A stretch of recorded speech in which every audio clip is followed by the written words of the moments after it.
Fibroids एक आम समस्या है। 20 से 70% महिलाओं में ये पाया जाता है।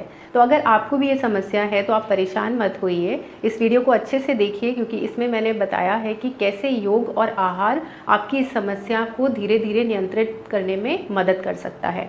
हम महिलाओं में दो मुख्य हार्मोन पाए जाते हैं, एस्ट्रोजन और प्रोजेस्टेरॉन। ये दोनों हार्मोन मिल करके हमारी मेंस्ट्रुअल साइकिल यानी कि जो मासिक धर्म है उसको नियंत्रित करते हैं।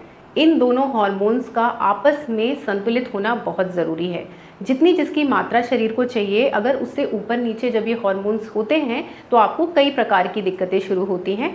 जो आज दिक्कत की हम बात कर रहे हैं वो है बच्चेदानी की गांठ। जब ये हार्मोन संतुलित नहीं होते हैं तो आपके यूट्रस की दीवारों के अंदर गांठें बनना शुरू हो जाती हैं। वैसे तो फाइब्रॉइड्स किसी को भी हो सकते हैं, पर जिन महिलाओं के मदर साइड की महिलाओं को ये दिक्कत होती है तो आपको भी होने की संभावना ज़्यादा होती है। ये गांठें मांसपेशियों और ऊतकों यानी कि टिश्यूज से बनी हुई होती हैं, जो आपके गर्भाशय की दीवारों के अंदर ही पनपना शुरू हो जाती हैं।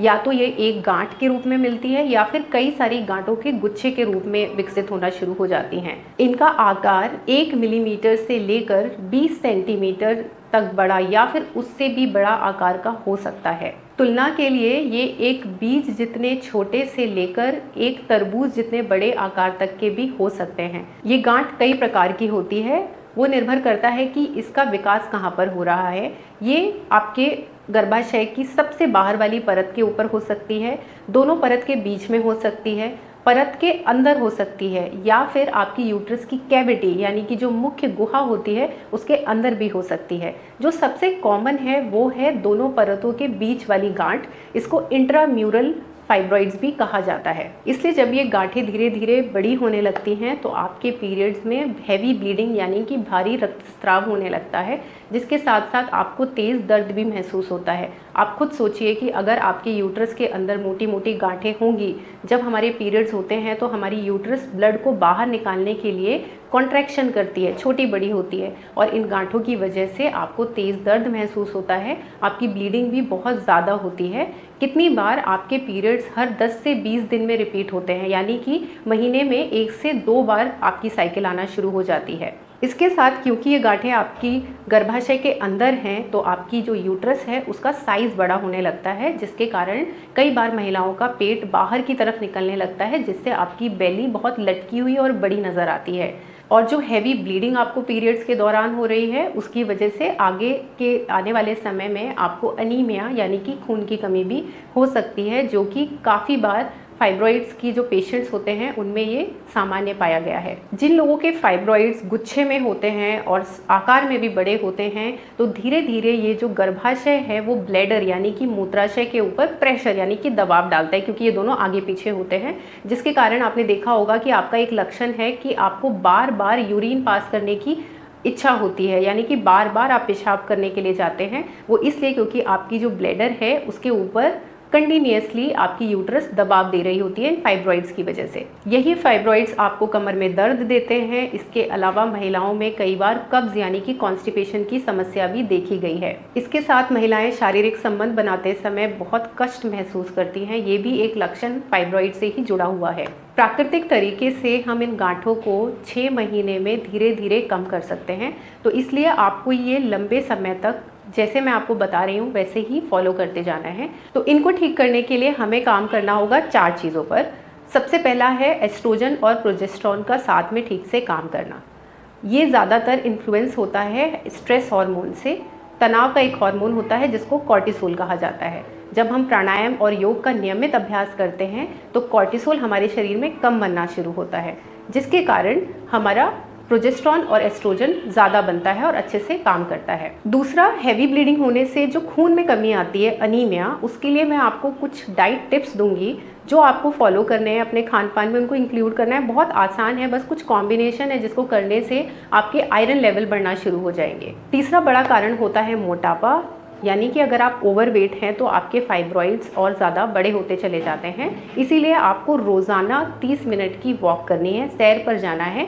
ये वॉक करते वक्त आपको सिर्फ एक ही चीज़ का ध्यान देना है, वो ये कि आपकी जो वॉक है वो थोड़ी तेज़ गति से होगी। चौथा, ये चीज़ बहुत से लोगों को नहीं पता है, लेकिन जिन लोगों में विटामिन डी की डेफिशिएंसी होती है, कमी होती है, उनमें भी फाइब्रॉइड ज़्यादा पाए गए हैं। तो इसीलिए आपको विटामिन डी की ज़रूरत है। तो 2 तरीके हैं इसको सॉल्व करने का। या तो आप अपने डॉक्टर से सलाह ले करके विटामिन डी की सप्लीमेंट्स ले लें, या फिर आपको सिंपल एक चीज़ करनी है। सुबह सुबह जब सूरज निकलते हैं, आप बाहर जाइए, आपको सूरज की तरफ पीठ करके 5 मिनट बैठना होता है। हमारी जो स्पाइन होती है, मेरुदंड होती है, वहाँ से ही विटामिन डी बॉडी में जाता है। तो आपको फेस करने की ज़रूरत नहीं है, तो आपकी स्किन ख़राब नहीं होगी। या फिर एक पतला कोई कपड़ा लेकर के भी आप रख सकते हैं। तो 5 से 7 मिनट बस उस धूप में आपको बैठना है। बहुत तेज़ धूप में बैठने की ज़रूरत नहीं है। सुबह सुबह सूर्योदय के समय भी अगर आप बैठेंगे तो आपका काम हो जाएगा। ये चारों चीज़ें आपको एकदम शिद्दत से फॉलो करनी है। चलिए अब मैं वो योग और प्राणायाम आपको बता देती हूँ जो आपको रोज़ाना करने हैं। अगर आपको समय ना मिले तो हफ्ते में कम से कम 4 बार इनको ज़रूर करें। इनको खाली पेट करना है, या फिर अगर आपने कुछ खा लिया है तो कम से कम 2 घंटे आपको रुकना पड़ेगा, फिर आप आराम से इसको अभ्यास कर सकते हैं। तो चलिए योग अभ्यास शुरू करते हैं। सबसे पहले आपको बैठना है सुखासन में। धीरे से आंखें बंद कर लीजिए, एक लंबा गहरा सांस लेंगे।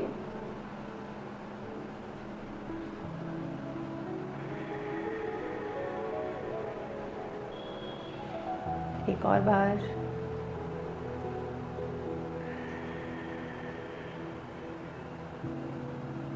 धीरे से अपनी आंखें खोल दीजिए। जब भी हम योग करते हैं तो हम पूरे समय अपनी जब प्रैक्टिस करेंगे तो एक सकारात्मक एटीट्यूड, यानी कि आपको पॉजिटिव रहना होगा, क्योंकि कोई भी बीमारी जब हम उसके आसपास बार बार नेगेटिव सोचते रहते हैं तो वो बीमारी और ज़्यादा बड़ा घर बना लेती है हमारे अंदर। तो जितनी देर आप प्रैक्टिस करेंगे उतनी देर आपको इसकी चिंता से मुक्त होकर के सकारात्मक चीज़ें सोचनी है, जैसे कि ये परेशानी ठीक हो जाएगी। अगर आप रोज़ाना अपने शरीर को ये बोलेंगे तो शरीर भी आपकी अच्छी चीज़ें ही सुनता है। तो इसीलिए एक स्माइल के साथ हम ये प्रैक्टिस को रोज़ाना अभ्यास करेंगे।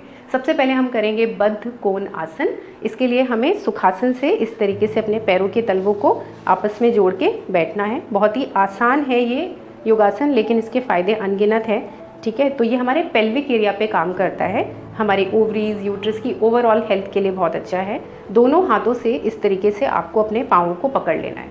बाहों को सीधा करेंगे, चेस्ट को, छाती को बाहर की तरफ लाके अपनी जो चिन है सामने की तरफ लानी है।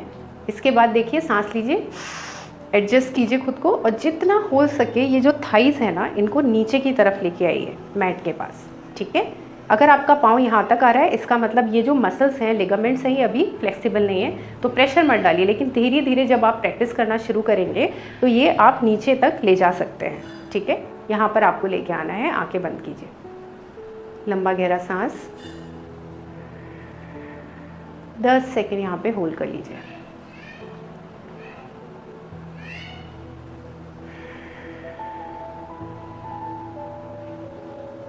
धीरे से आंखें खोलिए।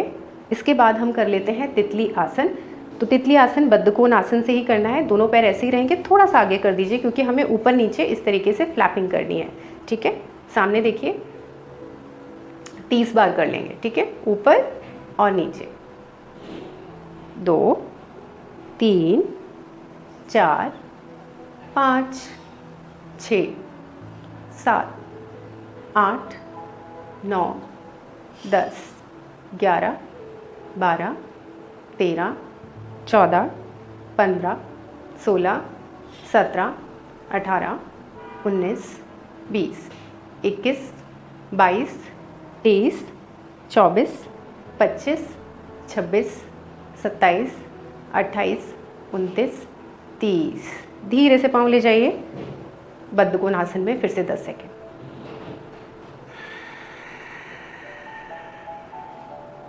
लंबा गहरा सांस लेंगे, पीठ एकदम सीधी रखिए। जितना हो सके अपनी जांघों को नीचे मैट की तरफ लेके जाइए और दबाने की कोशिश कीजिए।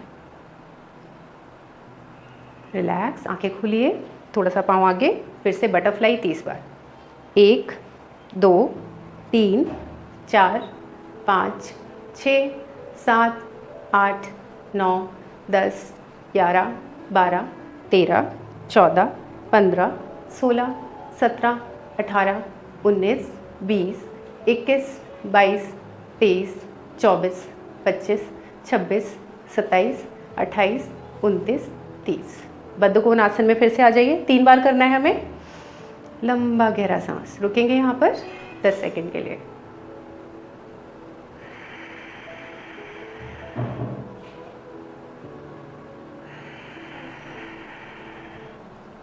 पूरे पेल्विक एरिया में अच्छे से ब्लड सर्कुलेट होने लगता है। ठीक है, फिर से आ जाइए। बटरफ्लाई कर लेंगे 30 बार। आगे थोड़ा सा पाँव लाके, बाहें देखिए सीधे ही रखनी है। 1, 2, 3, 4, 5, 6, 7, 8, 9, 10, 11, 12, 13, 14, 15, 16, 17, 18, 19, 20, 21, 22, 23, 24, 25, 26, 27, 28, 29, 30। धीरे से सुखासन में आ जाइए। फिर से दोनों पाँव को ऐसे जोड़िए, थाइस को थोड़ा दूर लेके जाएंगे और आगे की तरफ आपको थोड़ा सा झुकना है। होल्ड कीजिए। 1, 2, 3, 4, थोड़ा और नीचे आइए, 5, 6, 7, 8, 9, 10। अगर आप ऐसे सर लगा सकते हैं तो अच्छा है, नहीं तो इतना ऊपर ही रहिए। धीरे से आ जाइए वापस। अब कर लेते हैं मालासन। मालासन के लिए देखिए आपको इस तरीके से अपने दोनों पैरों पर आके बैठना है। जितना हो सके इन थाइस को खोल दीजिए। ठीक है, चेस्ट आपका सामने सीधे रहेगा। दोनों हाथों की हथेली को नमस्ते मुद्रा में ला करके आपको जोड़ना है। पीठ एकदम सीधी रहेगी, चेस्ट खुला हुआ। ठीक है, तो आपको इस तरीके से थाइस को अंदर नहीं लाना है। ये देखिए, कोहनी से धक्का दीजिए, चेस्ट आगे, और ये हुआ मालासन। इसमें 10 सेकंड हमको रुकना है। फिर हम स्क्वाट्स करेंगे, वो मैं आपको बताऊंगी 5 बार। ठीक है, सबसे पहले इधर इस पोजीशन में आ जाइए। कई बार महिलाओं को इस पोजीशन में बैठने में दिक्कत होती है, तो उसका एक तरीका है कि आप या तो कोई तौलिया या ऐसा कोई ब्लॉक है, बेसिकली आपको इतनी चौड़ाई, मतलब इतना गहरा आपको कोई चीज़ चाहिए जिस पर आप बैठ सके, क्योंकि मालासन में बैठते वक्त इतना ही गैप आपके पास होता है। ठीक है, तो हिप्स के नीचे आपको ये ब्लॉक को रखना है। इससे क्या होगा, आपको शुरू में फ्लेक्सिबिलिटी अगर नहीं है, दर्द हो रहा है ऐसे बैठने में, तो ये ब्लॉक आपको हेल्प करेगा। ठीक है, तो इस तरीके से आप बैठ जाइए। और रही तो जैसे मैंने आपको पहले बताया था, रुक जाइए यहाँ पर। 1, 2, 3, 4, 5, 6, 7, 8, 9, 10। पूरे समय आपको गहरी सांसें लेनी है। अब जो मैं स्क्वाट्स आपको बोल रही थी वो कैसे करना है, आपको दोनों हाथों की जो हथेली है इस तरीके से अपने बिल्कुल जो हिप्स है ना उसके सामने खोल देनी है सारी उंगलियां। अब क्या करेंगे, हथेलियों पे थोड़ा सा वजन डालिए। ठीक है, इनहेल, एक्सेल। ठीक है, आसान है। चलिए 5 बार करेंगे। इनहेल, सांस अंदर, सांस बाहर। 1, 2, inhale up, exhale down. 3, inhale up, exhale down.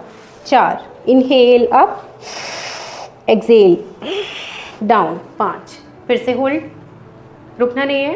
1, 2, 3, 4, 5। हाथ ले आइए नीचे, शुरू करेंगे। Inhale up, exhale down, inhale up, exhale down. 2, inhale up, exhale down. 3, inhale up, exhale down. 4, up down.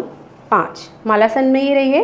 तीसरी बार सामने देखिए, आंख बंद कीजिए और एकदम आराम से लंबी गहरी सांसें लीजिए 10 सेकंड तक।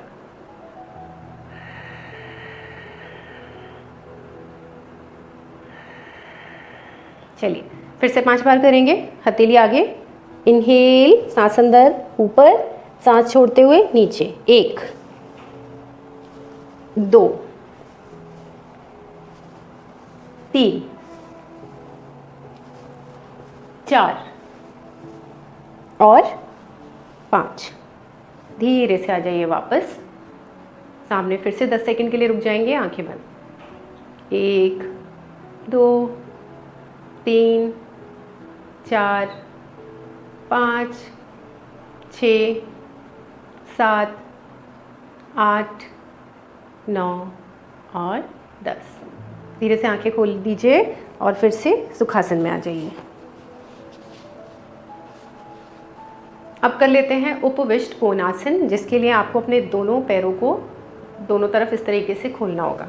पहले एक पैर खोलिए, ठीक है, और दूसरा पैर। जितना आपसे खुलते हैं पैर उतना खोलिए। आपको एक वी का आकार देना है अपने दोनों पैरों से। फिर जो दोनों पैरों के बड़े अंगूठे हैं अपनी तरफ उनको एकदम सक्रिय करना है, एक्टिव करना है।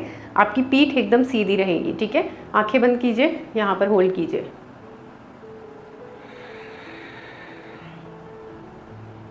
थोड़ी देर यहाँ पर आपको ब्रीदिंग करनी है।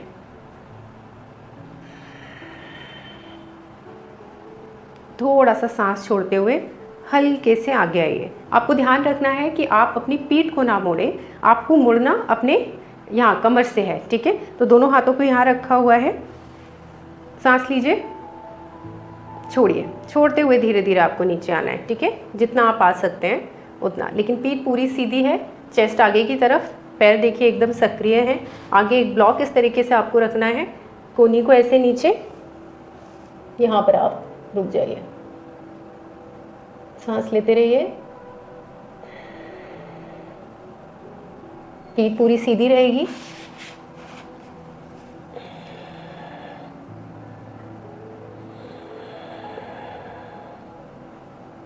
फिर दोनों हाथों को इस तरीके से अपनी एड़ी के पास वापस। आज आपको जितना झुका जा रहा है आराम से आपको उतना ही करना है, ठीक है। हर किसी की फ्लेक्सिबिलिटी अलग होती है, तो आप रोज़ाना जब अभ्यास करेंगे तो जैसे मैंने नीचे सर पूरा अपना टच कर दिया था ऐसा ही आप भी कर पाएंगे, ठीक है। अब एक बार थोड़ा सा क्या करते हैं, आप लोग ट्विस्ट कर लेते हैं, ठीक है। 3 बार करना है। चलिए फिर से कर लेते हैं। सांस भरिए,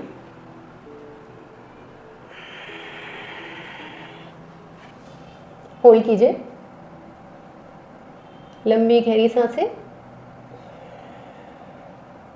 पैर सक्रिय रहेंगे, दोनों हाथों से पकड़ के नीचे आ जाइए।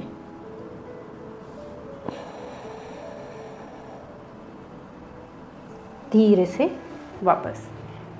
तीसरी बार कर लेंगे, फिर से शुरू करते हैं। अंदर सांस लेनी है, छोड़िए, कोहनी को आगे लाइए ब्लॉक पर, इस तरीके से यहाँ पे रेस्ट कीजिए। सामने देखिए, आंखें चाहे तो मेरी तरह बंद कर लीजिए।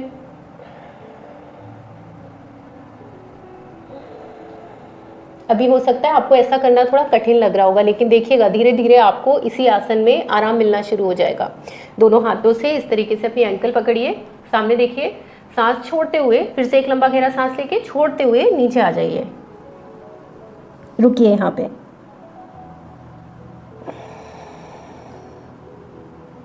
धीरे से आ जाइए वापस। 3 बार हमने किया उपविष्ट कोणासन। ये आसन भी बहुत ही शक्तिशाली है, आपके फाइब्रॉइड्स में आपको बहुत मदद करेगा। चलिए आगे बढ़ते हैं, दोनों पैरों को वापस ले आइए।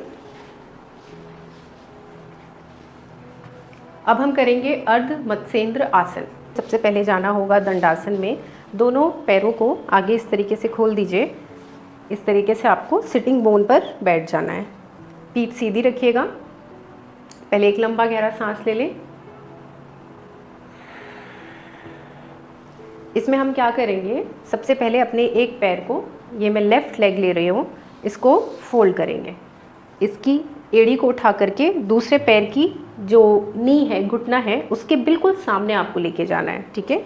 और ऐसा करते वक्त आपको फिर से एडजस्ट करना है कि आपकी पीठ मुड़े ना, ये एकदम सीधी रहे, ठीक है। आप देखेंगे जितने भी जो आज हम आसन कर रहे हैं ना, ये सारे के सारे हमारे श्रोणी एरिया, पेल्विक एरिया जिसको कहा जाता है, उस पर काम कर रहे हैं। यहीं पर हमारी यूट्रस होती है। तो ये जो आसन है ना, आपके अंगों के ऊपर जमी हुई चर्बी को भी कम करते हैं। तो वेट लॉस के लिए भी ये बहुत अच्छा है। तो वॉक करेंगे और ये वाले सब आसन करेंगे और डाइट फॉलो करेंगे तो आपको रिजल्ट्स जल्दी दिखेंगे।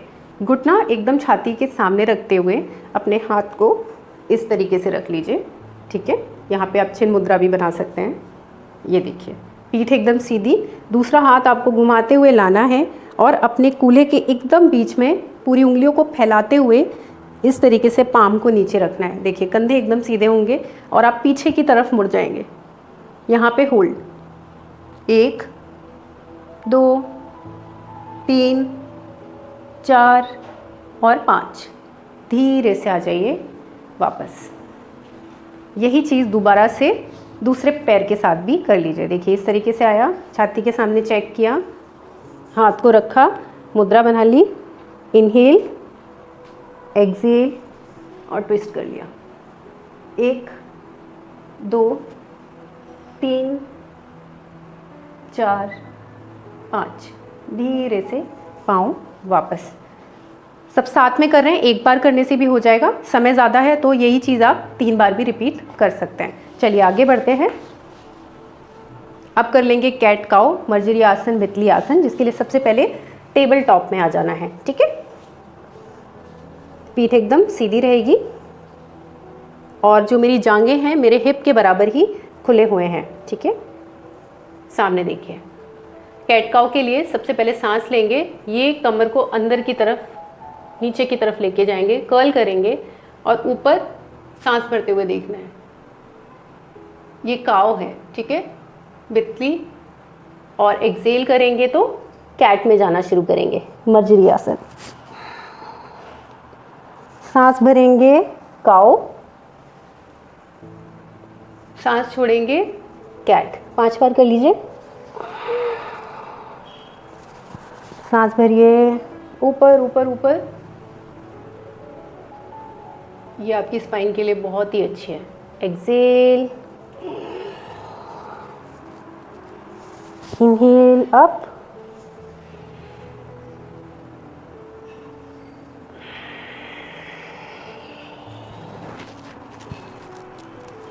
धीरे से वज्रासन में आ जाइए। कैट काउ के बाद अधोमुख सनासन कर लेते हैं। दोनों हाथों को आगे लेके आए, बड़े अंगूठे का सहारा लेंगे और हिप को हवा में उठा दीजिए।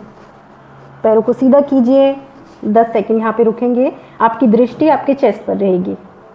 1 2 और अंदर जाइए, 3 4 5 6 7 8 9 और 10। धीरे से आ जाइए टेबल टॉप में, फिर वज्रासन में। अब कर लेते हैं अंजनी आसन, जिसके लिए फिर से हमें टेबल टॉप में ही जाना है। अब हम क्या करेंगे, एक पैर को आगे की तरफ लेके आएंगे, ठीक है। इस तरीके से अपने चेस्ट के बिल्कुल सेंटर में पैर को रखना है। ये देखिए, इस तरीके से सामने देखेंगे। इनहेल अप, 1 2 3, चेस्ट एकदम सामने की तरफ रहेगा। पीछे देखिए, पैर एकदम रिलैक्स्ड है। ये 90 डिग्री रहेगा, ठीक है। 7 8 9 10, सांस भरें, छोड़ें, वापस जाएंगे।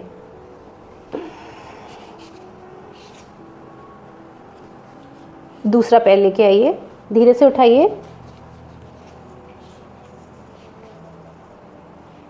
फिर से इनहेल, होल्ड, 1 2 3 4 5 6 7 8 9 10, सांस भरें, छोड़ें,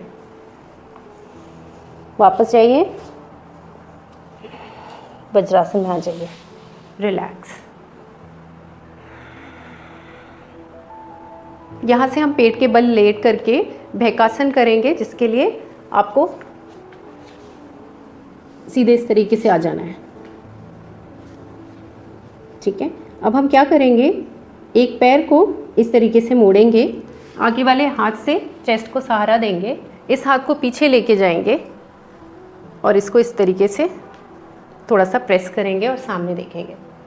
1 2 3 4 5, धीरे से वापस। अब ये वाला हाथ रख दीजिए और दूसरा पाँव ये देखिए इस तरीके से दबाना है, हाथ की जो पोजीशन है वो देखिएगा, 1 2 3 4 5, वापस ले जाइए और पूरे समय आपको सांस लेते रहना है। फिर से कर लीजिए,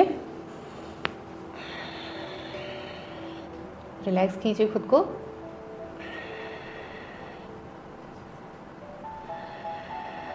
धीरे से वापस एक और बार दूसरे पैर से कर लेंगे, 1 2 3 4 और 5, वापस आ जाइए। दोनों पैर नीचे, चेस्ट को नीचे कर लीजिए। अब यहाँ से हम जाएंगे धनुरासन में। धनुरासन के लिए आपको दोनों पाँव को इस बार फोल्ड करना है, मोड़ लेना है, ठीक है। अपने हाथों से अपनी ये देखिए एंकल को इस तरीके से पकड़ना है। थोड़ा सा पैरों को अपने शोल्डर के बराबर या उससे थोड़ा कम ही खोलेंगे, सामने देखेंगे। अब सांस भरते हुए अपनी जांघों को और अपनी छाती को हवा में लेके जाएंगे। सामने देखिए, सांस भरिए,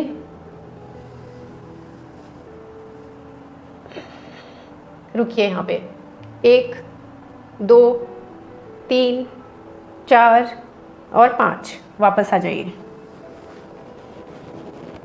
2 बार और करेंगे।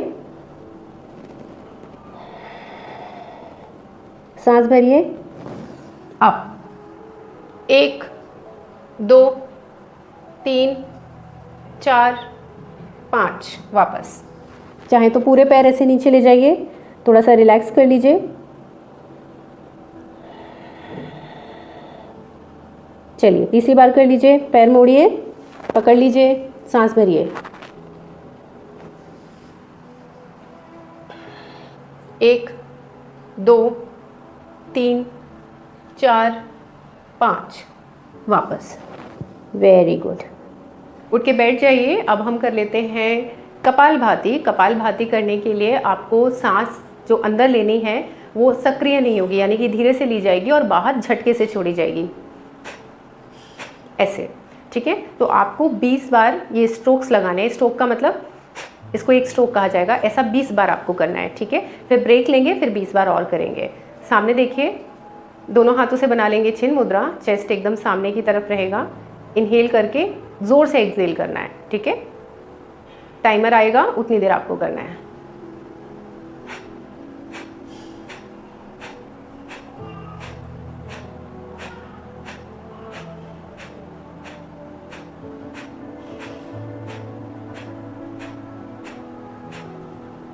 धीरे से आंखें खोल दे। 20 बार और करेंगे, आंखें बंद।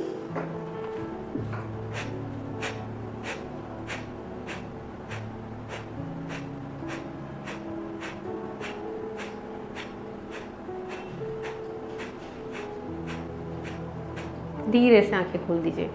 आप इतना भी करेंगे पूरे अभ्यास के साथ तो इनफ है, फिर भी समय है तो आप ये अभ्यास ज़्यादा कर सकते हैं। 20-20 के जो स्ट्रोक मैंने 2 बार कराए हैं, इसको आप 4 से 6 बार भी रिपीट कर सकते हैं। अब हम कर लेंगे अनुलोम विलोम प्राणायाम, जिसके लिए आपको विष्णु मुद्रा बनानी है, ठीक है। दोनों आगे की उंगलियों को मोड़ देंगे इस तरीके से।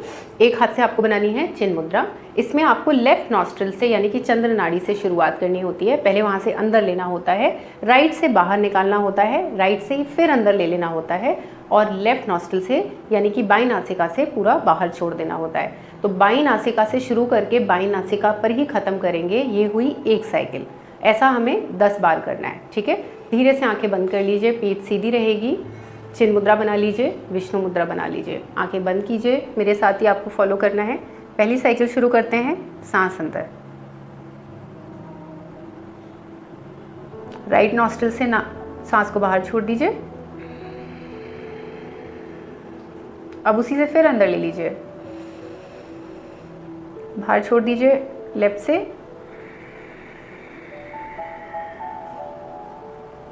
दूसरी साइकिल,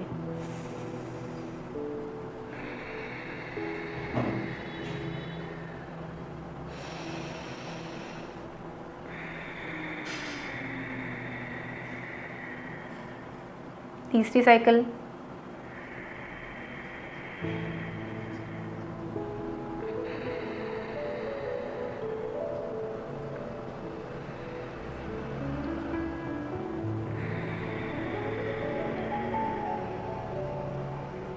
चौथी साइकिल,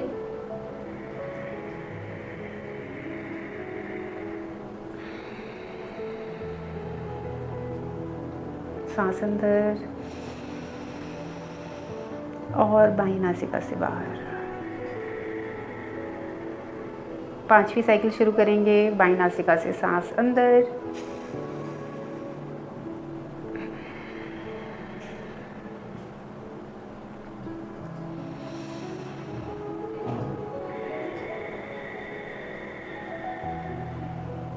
छठी साइकिल शुरू।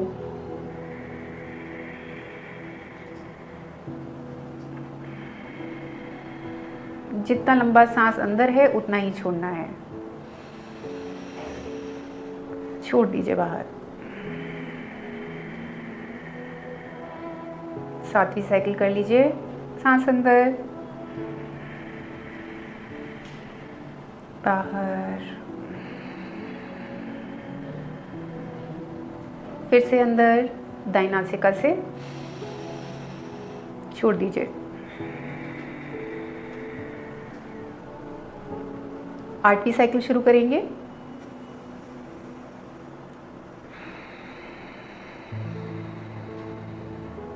सांस अंदर और बाहर। 9वीं, छोड़ दीजिए। फिर दाईं नासिका से अंदर ले लीजिए सांस, बाईं से बाहर। 10वीं आखिरी साइकिल, छोड़ दीजिए।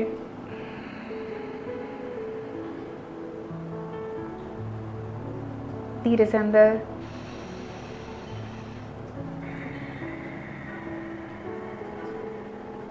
हाथ आ जाएगा वापस। आंखें बंद रहने दीजिए। नमस्कार मुद्रा बना लीजिए। ओम का उच्चारण।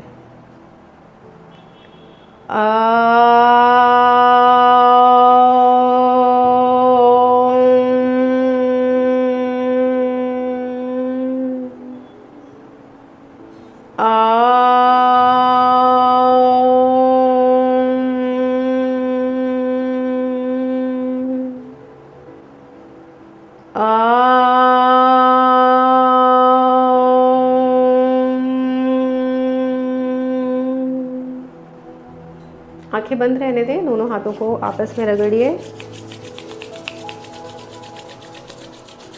अपने चेहरे पर, गर्दन, कंधे, अपने पेट पर, जांघों पर, नीचे पैरों पर लगा के धीरे से आंखें खोलिए।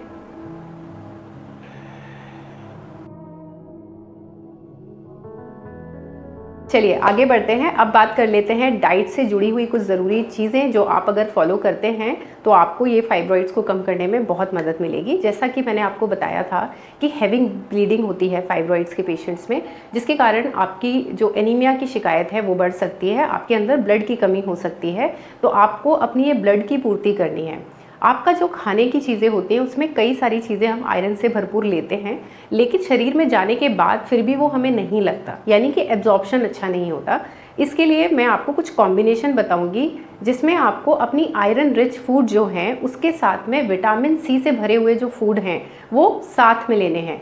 जब हम इनको साथ में लेते हैं तो विटामिन सी क्या करता है, हमारे आयरन रिच फूड के एब्जॉर्प्शन को बढ़ा देता है। तो आपकी जो खून की कमी है उसकी शिकायत धीरे धीरे दूर होने लगती है। सबसे पहला टिप ये कि जो भी आप दालें खाते हैं, जैसे कि छोले हो गए, राजमा हो गए, तुअर की दाल, मसूर की दाल, कोई भी दाल है, उसके साथ में आपको 1 या आधा कटोरी कटा हुआ कच्चा टमाटर सलाद के रूप में खाना है।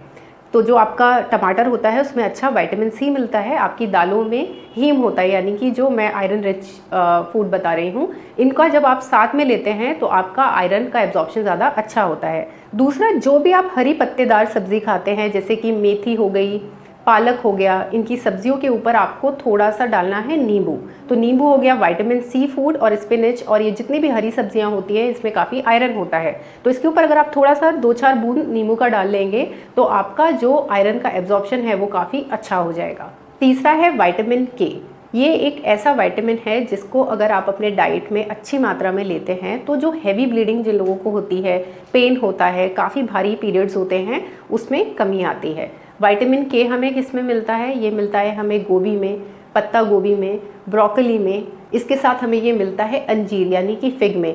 ये जो चीज़ें मैंने बताई हैं इनमें काफ़ी ज़्यादा मात्रा में है, तो कोशिश करें कि हर दिन आप इनमें से कोई एक चीज़ थोड़ी सी ले रहे हैं तो आपका विटामिन के अच्छा रहेगा। स्पेशली अगर आपके पीरियड्स के दिन चल रहे हैं तब अपने विटामिन के का बहुत ज़्यादा ध्यान दीजिए। इसके बाद आपको क्या करना है, जब आपका लंच हो जाता है, लंच होने के 1.5 से 2 घंटे बाद आपको काजू, कम से कम 2 से 4 काजू लेने हैं। उसके बाद पम्पकिन सीड आपको 1 चम्मच लेना है। स्क्रीन पे मैं पिक्चर भी दिखा दे रही हूँ, आसानी से आपको मिल जाएगा। इसके साथ 4 किशमिश, ये तीनों चीज़ें आपको एक कटोरी में लेनी है। इसके साथ आपको कुछ फल लेने हैं, जैसे इनमें आयरन होता है। फल कौन से होंगे, जैसे कि अमरूद हो गया, गुआवा, कीवी हो गई, पपाया हो गया, एप्रिकॉट हो गया। ठीक है, ये पिक्चर में दे रही हूँ, अगर आपको नहीं भी समझ में आ रहा है तो ये आप देख लीजिए। इन चीज़ों को साथ में आपको लेना है। शाम को आप 4 से 5 बजे के बीच में, बेसिकली आपको अपने लंच और डिनर के बीच में इसको लेना है। ये भी आपके आयरन को बढ़ाने में बहुत मदद करेगा। इसके साथ अगर आपका एनीमिया डायग्नोस हुआ है और आपके डॉक्टर ने अगर आपको कोई दवाई दी है तो वो भी आपको लेनी है। एक ही चीज़ का ध्यान दीजिएगा, बहुत से लोगों को नहीं पता होता है, जब हम आयरन की गोली खाते हैं तो उसके साथ हमें कोई भी डेयरी प्रोडक्ट नहीं लेना है, क्योंकि उसमें जो कैल्शियम होता है वो हमारे आयरन को एब्जॉर्ब नहीं होने देता है। ये आपस में कॉन्ट्राडिक्शनरी होता है। तो अगर आपने आयरन की दवा शाम को ली है तो उसके 1 से 1.5-2 घंटे के बाद ही कोई डेयरी प्रोडक्ट यानी कि कैल्शियम से भरी हुई कोई चीज़ लेनी है। और अगर आप कोई कैल्शियम की दवा भी ले रहे हैं तो कैल्शियम सुबह ले लीजिए और आयरन आपको शाम को लेना होगा। तो इन दोनों के बीच में आपको कम से कम 2 घंटे का गैप देना है। आशा करती हूँ कि आज की जो जानकारी है आपके काम आए। फिर भी कोई सवाल या जवाब है तो ज़रूर मुझे कमेंट में पूछिएगा, मैं आपसे बात करूँगी। फिर किसी और विषय पर आपसे दोबारा मिलने आऊँगी। तब तक के लिए नमस्ते।